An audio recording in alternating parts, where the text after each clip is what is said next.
నమ్మకమే పెట్టుబడి. Trust is the investment. Pranith మనసులో ఒక ఆలోచన కదలాడింది. అది సాధారణ ఆలోచన కాదు. ఊరి పొలాలను, నగరపు ఇళ్లను కలిపే ఒక వంతెన.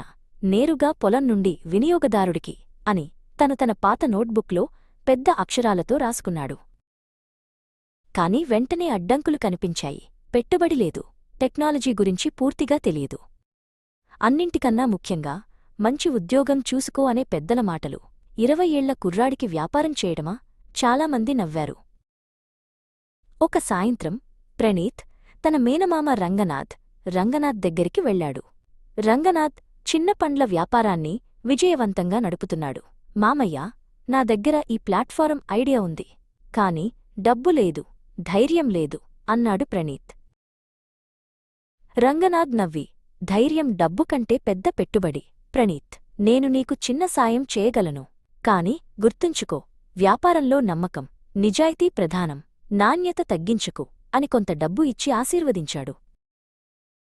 ఆ రాత్రి ప్రణీత్కు నిద్రపట్టలేదు.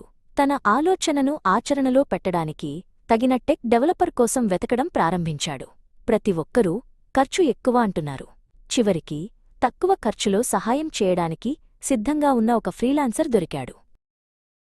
మొదటి 3 నెలలు ప్రణీత్ పొలం దగ్గర, నగరంలో మధ్య నిరంతరం తిరిగాడు. రైతుల నుండి తాజా పంటలను సేకరించటం, వాటిని జాగ్రత్తగా ప్యాక్ చేయడం, నగర కస్టమర్లకు సరఫరా చేయడం. మొదట్లో ఆర్డర్లు తక్కువ. 4వ నెలలో ప్రణీత్ ఫామ్ ఫ్రెష్ యాప్కు మంచి స్పందన వచ్చింది. ఆర్డర్లు పెరిగాయి. కాని అదే సమయంలో భారీ వర్షాల కారణంగా రవాణా మార్గాలు దెబ్బతిన్నాయి. సరుకు సరఫరా ఆలస్యమైంది. కస్టమర్ల నుండి ఫిర్యాదులు మొదలయ్యాయి. ఈ సంక్షోభంలో కొందరు పెట్టుబడిదారులు అతన్ని కలిసి తమ కంపెనీలో విలీనం కావాలని అడిగారు. అది సులభమైన మార్గం. కాని ప్రణీత్ నిరాకరించాడు. నేను కేవలం లాభం కోసం కాదు, నాణ్యత కోసం ఈ వ్యాపారం మొదలుపెట్టాను అని అనుకున్నాడు.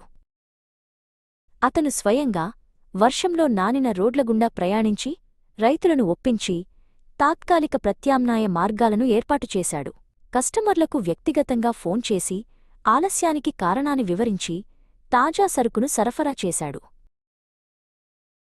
కొన్ని నెలల్లో వ్యాపారం మళ్లీ పట్టాలెక్కింది. ఇంకా బలంగా మారింది. ప్రణీత్ నమ్మకం అనే గొప్ప పెట్టుబడితో 20 ఏళ్లకే తన కలను సాకారం చేసుకున్నాడు. విజయానికి అతిపెద్ద రహస్యం కష్టం వచ్చినప్పుడు పారిపోవడం కాదు, పోరాడటమే.